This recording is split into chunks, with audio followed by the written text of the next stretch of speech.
Bueno, estamos hoy a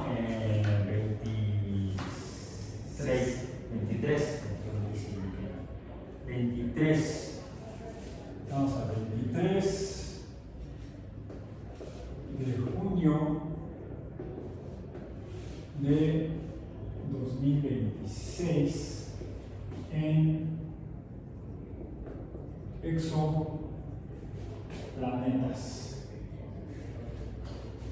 Bien, y ya comenzamos a hablar y a ver información más sobre exoplanetas en las últimas sesiones.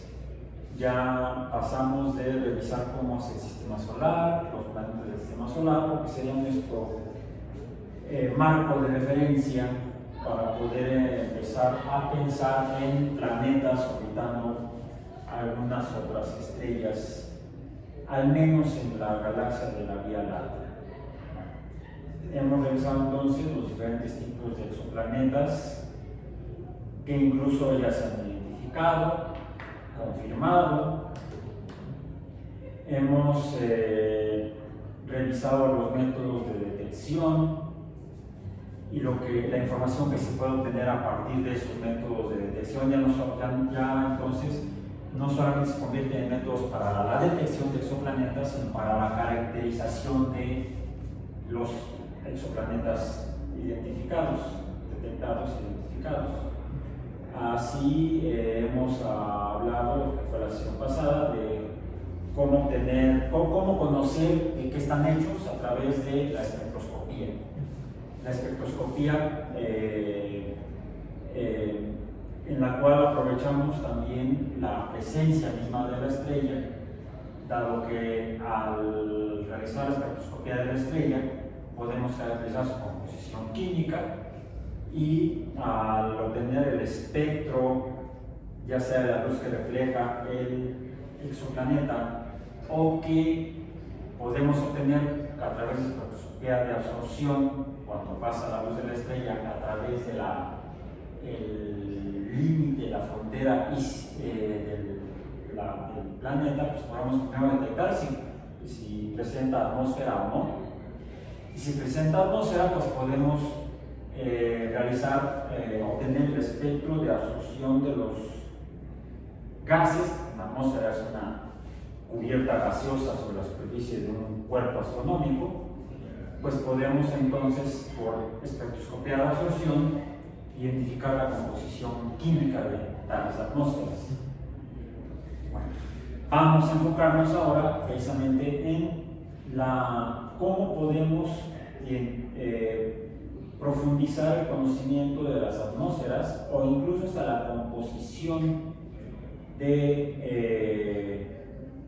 geoquímica, deberíamos llamarle, de esos exoplanetas. Para eso contamos con 4 referencias en nuestro tema del día de hoy, los cuales, como siempre, están compartidos en CIPI.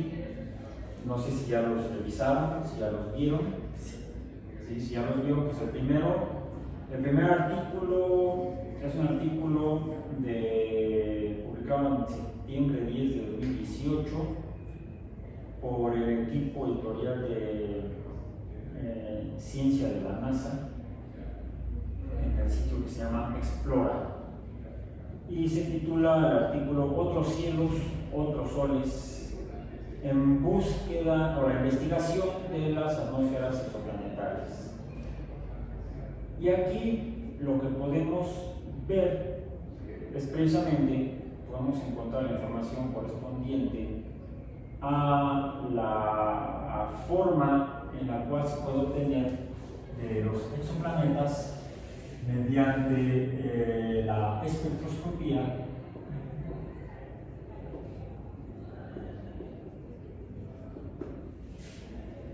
la composición, primero la identificación de la presencia de las atmósferas. Espectroscopía, podríamos decirle compuesta. ¿Por qué compuesta? Pues porque se trata de la luz proveniente de la estrella y la luz correspondiente al, ya sabemos que es por reflexión, del planeta. Llamémosle luz planetaria. Bien, decimos entonces que podemos obtener, por un lado, como lo vimos en el slide anterior, vamos a decir, llamémosle A, no sería la A. De hecho, lo que graficamos en espectroscopía son los coeficientes de extinción o de absorción, ¿sí? Contra la longitud de onda o frecuencia. Lo voy a poner así: longitud de onda o frecuencia. Ya sabemos que la longitud de onda es inversamente proporcional a la frecuencia. La longitud de onda es inversamente proporcional a la frecuencia. Bueno, si este es el espectro, de la estrella, pues cuando recibimos, siempre obtenemos el coeficiente de extinción. ¿Esto de dónde viene? El coeficiente de extinción, ¿de dónde viene? Voy a ponerlo para el caso de la espectroscopía de absorción, que es la que más frecuentemente estamos asociados los que tenemos formación en ciencias biológicas. Casi siempre trabajamos con espectroscopía de absorción. No es tan frecuente, aunque sí llegamos a usar espectroscopía de emisión. Por ejemplo, la espectroscopía de emisión más común, más antigua, incluso la espectroscopía es el estudio de la luz que emiten las muestras que estudiamos cuando las quemamos. El instrumento más antiguo de ese tipo, que se usaba en química y también en bioquímica o en ciencias biológicas, se llama, de hecho, tiene un nombre muy chistoso porque no es exactamente esta palabra, sino dado que se queman las muestras, ¿cómo las quemamos? Con una flama. Lo que hacemos es medir el espectro de la flama, de la luz que emite la flama cuando está quemando a la muestra. Por eso le llamamos flamometría a la técnica y flamómetro al instrumento. ¿Sí? Que no es más que un quemador a gas, en el cual por aspersión se mete la muestra, la flama de gas quema la muestra y la muestra entonces la muestra también emite luz producto de su combustión. Primero se obtiene la línea base del espectro de la flama del gas y con eso obtenemos la línea base o el cero de emisión, y lo que vemos cuando agregamos la muestra es la luz que emite. Podemos hacer esto, el cero sería la flama y esto sería la muestra, la luz que está emitiendo la muestra, que está haciéndolo porque está en combustión dentro del flamómetro. Eso es cuando lo hacemos a baja temperatura, le llamamos flamómetro. Cuando lo hacemos a mayor temperatura, entonces le llamamos espectroscopía de emisión de luz, y se usan otro tipo de fuentes de producción. El fuego es un plasma, ¿sí? Le llamamos espectroscopía de emisión de plasma. Es lo mismo, solo que en lugar de usar gas propano, por ejemplo, que es la que usamos en el flamómetro, lo que usamos es la flama o plasma que se produce cuando algún otro compuesto químico, típicamente usamos gases nobles. Cuando un gas noble lo ionizamos porque le hacemos un estímulo, le damos un chispazo, logramos que se oxide, si que pierde electrones, entonces se convierte en un ion. Y eso ocurre, cuando eso ocurre, el gas emite ese electrón acompañado de luz y alta temperatura. ¿Qué tan alta temperatura? Ustedes han trabajado con mecheros de Bunsen. funcionan a gas. Incluso en el curso de física biológica lo usamos para hacer el experimento, bueno, no es termodinámica, lo usamos para el experimento de la nave que regresa a la atmósfera. Es una evaluación, recordamos. Y la temperatura que manejamos es entre 1500 y 2000 grados Celsius.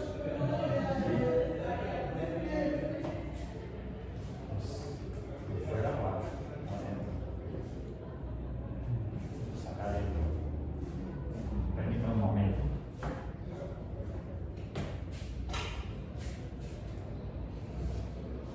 No sé, porque aquí atrás aún está el mar. Acá atrás está el mar. No creo que sea ahí, no tenga problemas.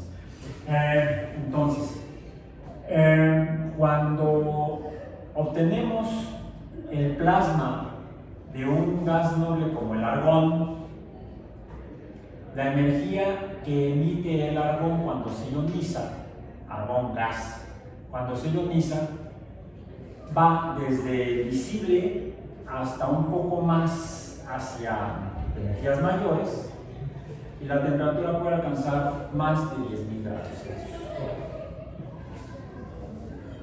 O sea, plasmas de veras. Plasmas de veras. Estamos hablando no de miles de grados Celsius, no de 10 a la 3, sino de 10 a la 4 grados Celsius. Y entonces podemos, cuando metemos algún compuesto químico, alguna molécula, logramos ionizarlos de veras. Podemos ver electrones más profundos en la estructura electrónica del compuesto que estamos estudiando. Las estrellas son bolas de plasma. Entonces lo que hacemos es el equivalente, emite luz y analizamos el espectro por el mismo fenómeno de la refracción newtoniana, donde caracterizamos las bandas de emisión de los diferentes elementos químicos. Lo podemos hacer en el laboratorio con un espectrómetro de plasma, y aquí en la universidad tenemos espectrómetros de plasma, o lo podemos hacer también en caso de las estrellas con el mismo método newtoniano de la refracción de la luz que emiten los cuerpos estelares, o la luz reflejada por los planetas. Finalmente, este es el espectro de la estrella. Podríamos tener el espectro del planeta.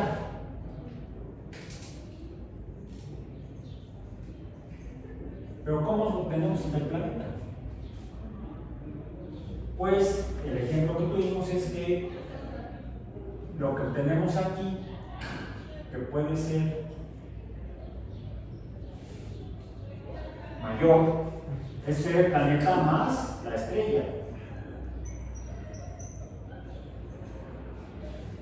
Si restamos al de la estrella, si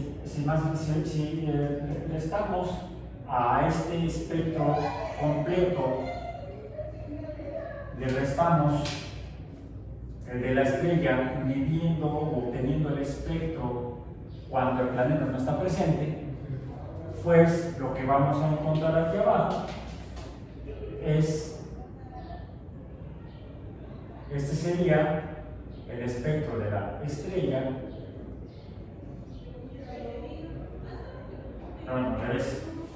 No, sí, menos el planeta.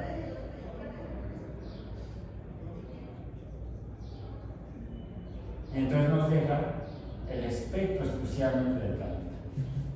Pero estamos restando lo estamos restando, entonces esta banda de aquí, este espacio de aquí abajo, equivale a este espacio.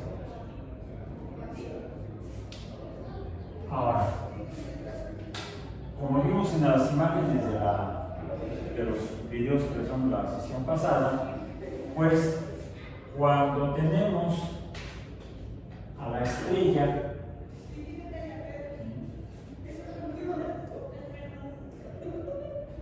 y tenemos al planeta en tránsito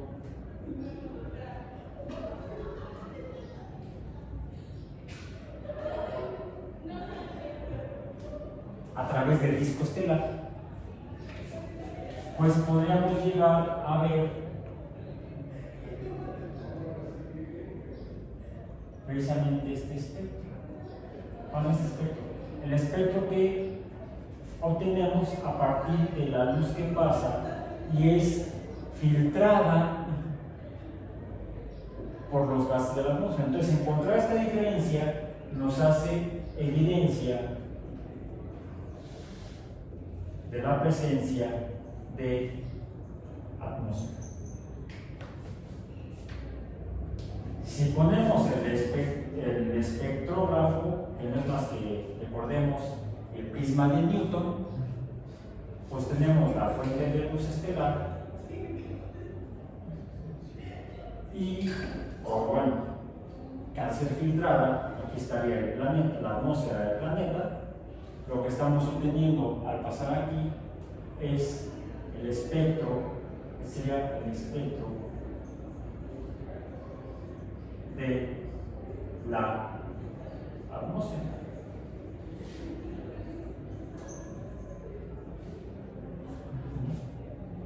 Como un espectro de bandas oscuras debido a la absorción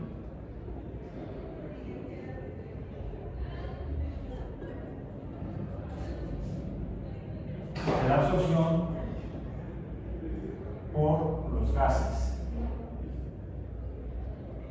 atmosféricos. Si es por absorción, si encontramos la diferencia no en la absorción, no como bandas oscuras, sino como bandas, el otro fenómeno sería que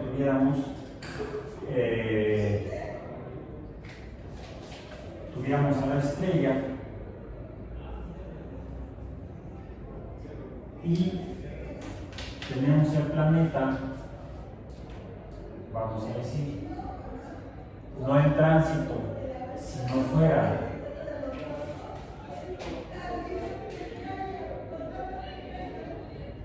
reflejando la luz estelar. Aquí tendríamos el espectro de planeta más estrella. Pero este sería, tenemos aquí nuestro prisma, nuestro espectrógrafo, y lo que vamos a obtener van a ser las bandas de emisión. Emisión de planeta más estrella. Lo que necesitamos es a este restarle el espectro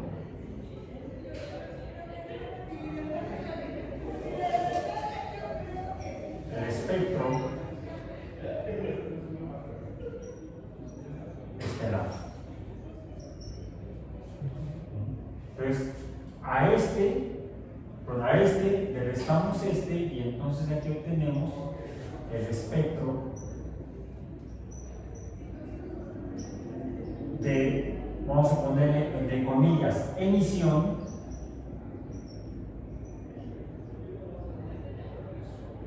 del planeta. Le pongo entre comillas emisión porque recordamos, los planetas no emiten luz, reflejan la luz estelar. El fenómeno es este, reflejan la luz de la estrella.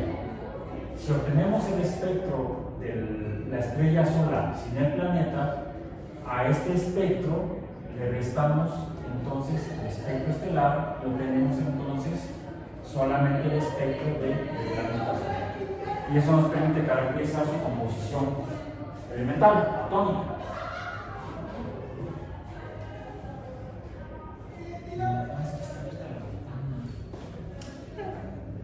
De por sí está abierta la cosa. Está abierta la cosa. No le quitan, entonces son elementos. Es el agua. No estoy detrás. O están acá atrás. Es que se ve demasiado. Y como están en la llave.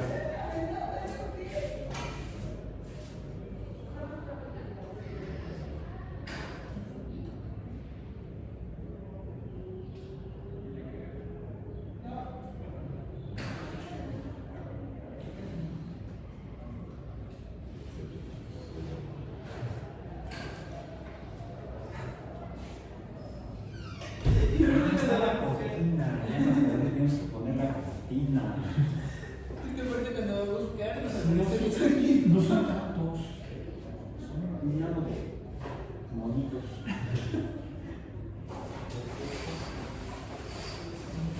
Y ya no se me había olvidado que aquí lo pasamos.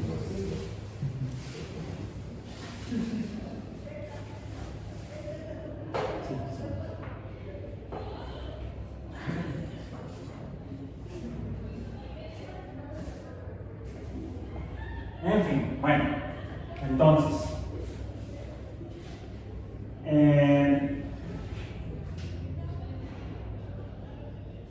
terminé de revisar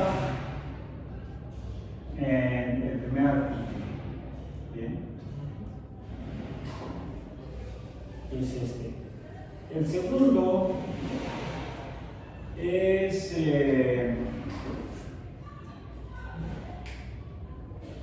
se refiere a los interiores de los exoplanetas. Recordamos, ¿cómo podemos estimar la posición interna de los exoplanetas? También se acaba.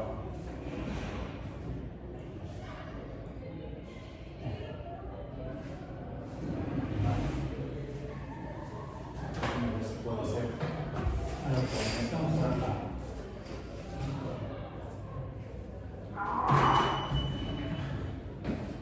Por el tipo de cortina que tiene.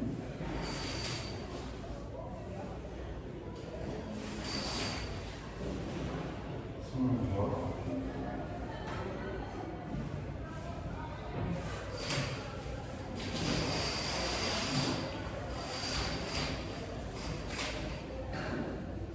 Más o menos. Que la tela absorba un poco. Hablando de absorción, no son ondas electromagnéticas, son ondas acústicas. Bien. En fin, bueno. Entonces, para conocer el interior, nos pongamos ya con por la composición interior. ¿Cómo conocemos la composición interior?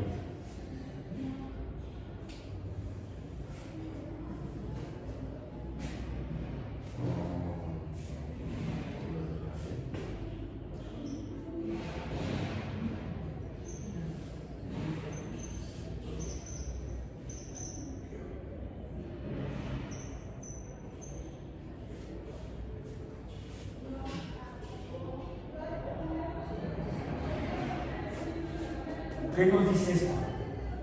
La fuerza es proporcional al producto de las masas entre el cuadrado de la distancia. Como las órbitas planetarias son elípticas, con la estrella en uno de los dos focos. Aquí tenemos el foco 1, este sería el foco 2, y aquí en él tenemos el centro de la elipse. Toda elipse tiene dos ejes, un eje mayor, un eje menor, así lo representamos con mayúscula y mayúscula, porque mayor y menor empiezan con M. ¿Cómo diferenciamos el mayor del menor? Vamos, el eje mayor con mayúsculas, el eje menor con minúsculas. Ya quedó. Tenemos dos ejes, el mayor y el menor. Sobre el eje mayor están los focos. Te pasan en la ecuación de la elipse. Es una ecuación, no es una función. La ecuación de la elipse. Entonces, en uno de los focos está la estrella. Por lo tanto, tenemos que el radio, esta R, es. ¿Por qué pongo la Y? Porque normalmente en matemáticas Y es una función dependiente de otras variables. Y es la variable dependiente. O sea, el radio varía. ¿De qué varía? El radio sería, este sería el radio, no es un radio porque no es una esfera, no es un círculo, pero llamamos de radio a, aquí tenemos R, vamos a decir R1, acá tenemos R2, acá tenemos R3, acá tenemos, vamos a poner, ahí me quedó chueco, pero ponemos acá R4, donde R3 es mayor que R2, que es mayor que R1, que es mayor que R4. O sea, el radio, la distancia orbital, lo tenemos en la parámetro, nuestra tabla de, ya es nuestra, no es la NASA. La tabla para los parámetros o características de los planetas del sistema solar, podemos estar como distancia orbital, no como en la ecuación de Newton o en la función de Newton, en la cuarta ley de Newton está como radio, pero ya vemos que no es un radio, sería más bien distancia, dejémoslo así. La distancia orbital va variando en función de la trayectoria, en función de las masas son constantes, no cambian. La masa 1 sería la masa de la estrella, vamos a poner masa 1, la masa 2 es la masa del planeta. Entonces podemos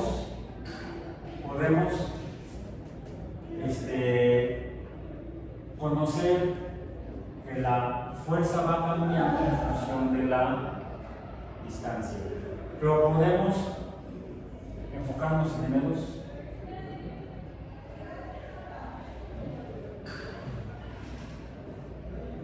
Será mayor la fuerza de atracción mientras mayor sea la masa del planeta. Si conocemos la masa del planeta, podemos estimar su densidad. Podemos estimar su volumen en función no del espectro, sino de la cantidad de luz que emite.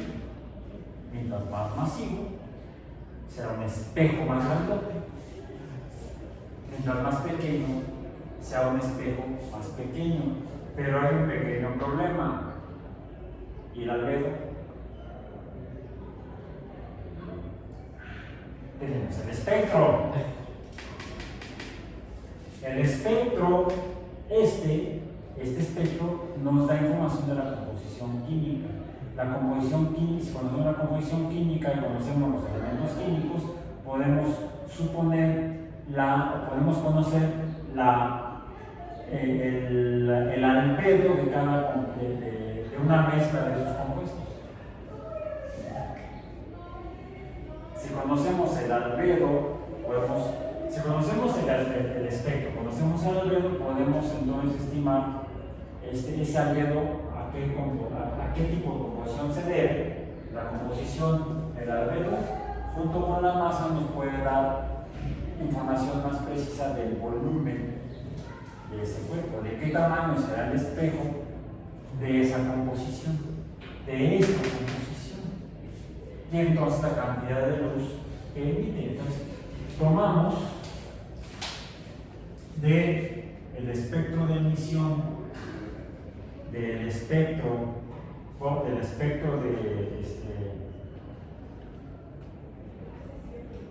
el espectro de emisión nos da la composición química. Esto es la composición química, U de química, no de calor.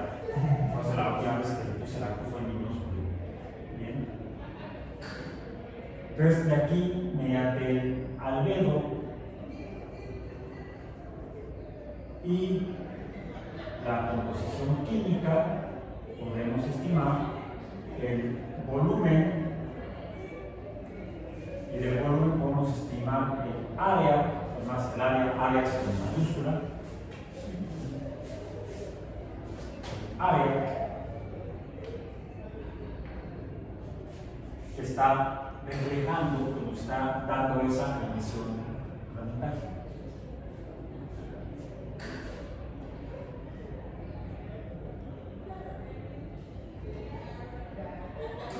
Otro dato que también saldrá de aquí, dependiente de esta variación en la fuerza, es que si es suficientemente masivo, si M es suficientemente grande, pues recordemos que la trayectoria del planeta no será una línea recta o continua, sino que presentará el fenómeno de bamboleo en su movimiento a lo largo, o digamos alrededor de la Vía Láctea. Entonces necesitamos toda esta información para poder ir estimando cuál podría ser la composición química del planeta. Ahora sí, el área nos da, vamos a decir, el volumen estará entonces en función del área que estamos estimando, F de A. Y con el volumen podemos entonces, de aquí obtenemos la masa, de aquí obtenemos la masa, y si tenemos la masa entre el volumen que pues estamos obteniendo, esta B me quedó como U, pues vamos a poner acá la B. Tenemos la masa, el volumen, de aquí tenemos la densidad también. Ahora, la densidad relacionada con el volumen nos dirá qué tan fofo está ese cuerpo. La composición nos podrá decir, relacionada con la densidad, si se trata de elementos livianos, de un gran volumen, será un planeta gaseoso. Si la densidad es alta y el volumen es grande, con una composición química de elementos más masivos, más hacia los metales, nos podrá estar informando si el planeta es de tipo rocoso. Si es de tipo rocoso, podemos hacer inferencias en cuanto a qué tan y la composición química. Si el volumen es grande y la composición química es intermedia, vamos a decir, no de metales, pues podríamos considerar, hacer modelos comparando con el sistema solar cuál podría ser el interior de esos cuerpos. Entonces podemos empezar a hacer, le llamamos especulaciones educadas. No es fantasía, no es ciencia ficción, es especulación educada.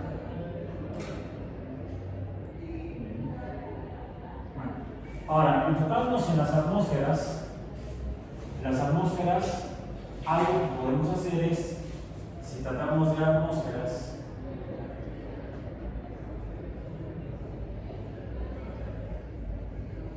podemos probar la dispersión, qué tanta es la dispersión de la luz, y hacer espectroscopía de dispersión, que es a través del método de lo que es la dispersión de rayos. Esa es nuestra tercera referencia. El método de dispersión de Rayleigh, donde están aquí también mostradas algunas de las cuáles serían los resultados dependiendo de la densidad atmosférica. Mientras más dispersa, podemos estimar también, a su vez, a través de esto podemos estimar ya no la densidad planetaria, sino la densidad atmosférica. del planeta correspondiente. A través de la dispersión de la luz que pasa por aquí. Pero debe de ser mayor. Mientras mayor sea la densidad, o mientras menor sea la densidad, mayor sea la dispersión. Revisen el artículo, está en la tercera referencia. Y nuestra última referencia es una donde nos muestra los métodos para poder hacer estimaciones de la composición, combinando la dispersión del área con las bandas de emisión. Aún en luz dispersada podemos hacer espectroscopía. Si la dispersión es simplemente qué tanto se hace difusa la cantidad de luz que puede ser principalmente en una región del espectro. Por ejemplo, la atmósfera de la Tierra provoca dispersión de la luz del Sol en cuanto a la luz blanca del Sol incide con la atmósfera. Sí, en la superficie vemos los cuerpos blancos, verdes, cafés,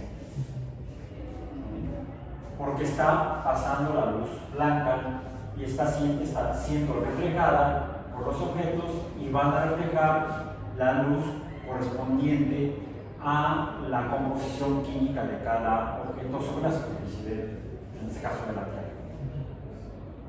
Pero, ¿de qué color se ve el cielo? Por dispersión. El oxígeno, el nitrógeno y el vapor de agua dispersan preferentemente la luz azul. El dióxido de carbono dispersa principalmente los colores hacia el rojo, colores que frecuentemente se ve en las fotografías de Marte, o más bien, las fotografías tomadas en Marte desde la superficie por las naves robóticas hacia el cielo casi siempre se ve rojo o rojizo, dependiendo de la hora del día. Se han tomado fotografías por las sondas robóticas en la superficie de Marte a diferentes horas del día, y como mencionas, mientras que en la Tierra el cielo en el día, con el sol en pleno, en la parte más alta cerca del cenit, el cielo se ve azul. Al amanecer o al atardecer, cuando está más cerca del horizonte, por refracción y dispersión, primero por refracción y luego por dispersión de la luz refractada, el cielo se ve hacia los colores del lado rojo del espectro visible. Se puede ver amarillento, anaranjado o rojo. En el caso de Marte, por su composición química, el cielo se ve a mediodía o viendo hacia arriba se ve rojo, mientras que al atardecer y al amanecer, según las fotografías que han enviado las ondas robóticas, el cielo se ve hacia el lado azul violeta del espectro, digamos.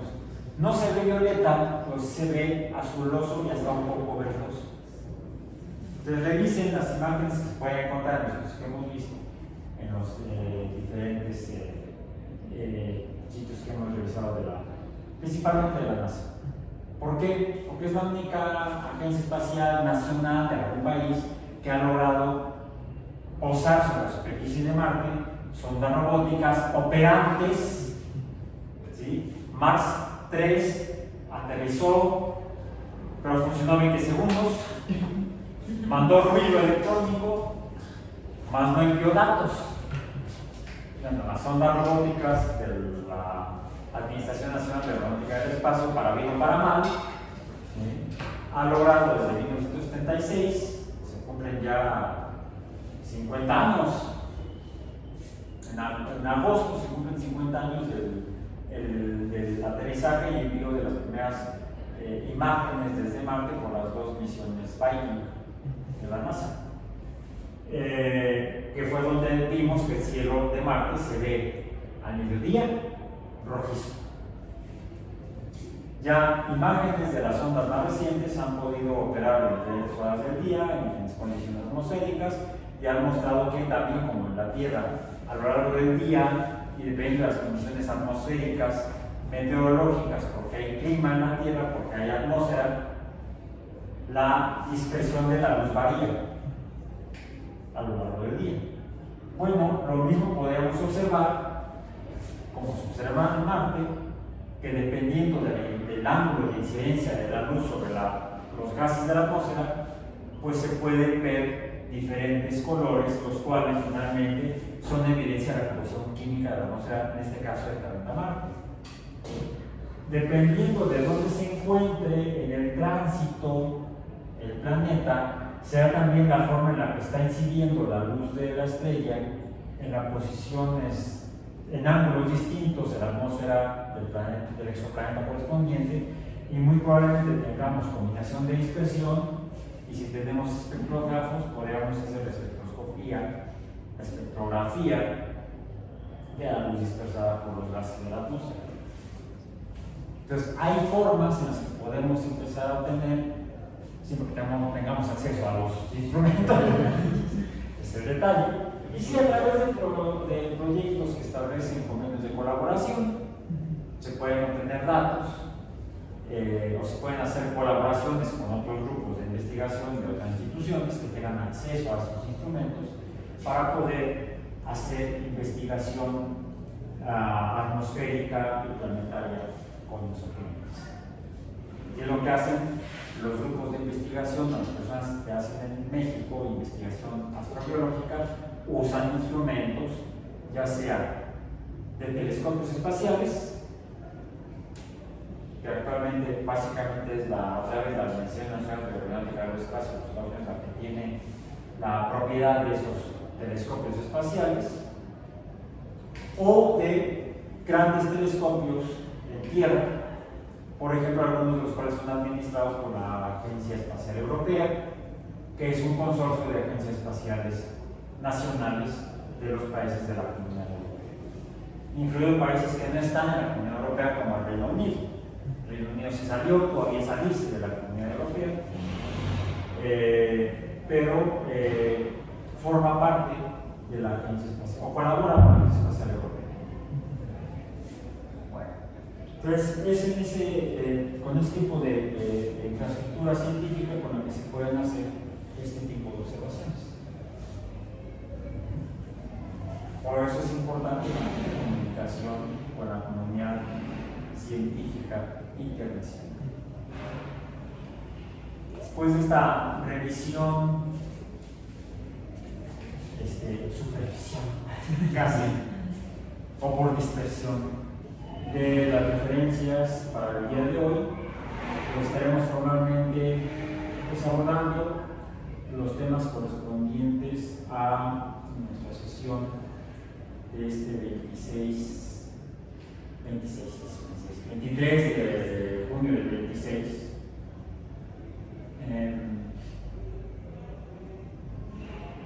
Que fue atmósferas y envío de exoplanetas, relación masa-radio. Hay un detalle en cuanto a la dispersión. La dispersión puede variar porque haya masas que cambien la composición y la dispersión misma, y eso se llama muestra. Entonces, variaciones en la dispersión pueden ser evidencia de la presencia de nubes. La presencia de nubes puede hablar de una diversidad en la composición atmosférica, diversidad en la composición. Está lloviendo ya en otras palabras. Según yo iba a llover más tarde, según mi pronóstico del tiempo, me falló. No hemos esperado. Vemos que hay clima. Las variaciones climáticas se llaman fenómenos meteorológicos. El clima son los patrones en largos intervalos de tiempo, que pueden darse en regiones pequeñas o a nivel planetario. El cambio en las condiciones climáticas momentáneas son los fenómenos meteorológicos. Y esos se dan debido precisamente a que la composición química que haya en una atmósfera puede dar lugar a acumulación de materia por variación en su estado de agregación. Por ejemplo, hay algunos compuestos que fácilmente, por pequeñas variaciones en presión de temperatura, pueden pasar de un franco gas a un vapor a la formación de vapor ya estamos hablando de microgotas, las cuales por su pequeña masa quedan suspendidas en la columna de gases atmosféricos. Podemos tener nubes conformadas por vapor o incluso podemos tener nubes conformadas por cristales, que son pequeños partículas sólidas. Entonces podemos tener en suspensión en una atmósfera tanto gases como líquidos, microgotas o cristales, es decir, pequeñas partículas sólidas. Y dependiendo del estado de agregación de esos pequeños materiales suspendidos en la columna gaseosa, variará la dispersión. No es igual la dispersión que provocan gases, que vapores, que cristales. Incluso en la Tierra podemos observar, aquí vemos por ejemplo solamente cúmulos vivos, principalmente aquí arriba, mientras que a lo lejos podemos ver nubes con otras formas, más en forma de jirones de algodón, que llamamos hilos. Mientras que los cúmulos están formados principalmente por gotas, por vapores, los cirros están formados principalmente por cristales. No solo eso, recordemos que la variación de los estados de agregación depende de la presión, pero también de la temperatura. Y entonces, si lo que encontramos son dispersión que corresponde a cristales, nos está dando información de los parámetros termodinámicos de las atmósferas. O sea, hay muchísima información que se puede obtener cuando desmenuzamos los datos por dispersión o por refracción. Entonces, con estos últimos comentarios terminamos formalmente nuestra sesión de hoy. Nos estaremos viendo el próximo jueves. Otra aula, mismo horario. Y eso sí podemos salir. O nos quedamos a vivir aquí a dormir.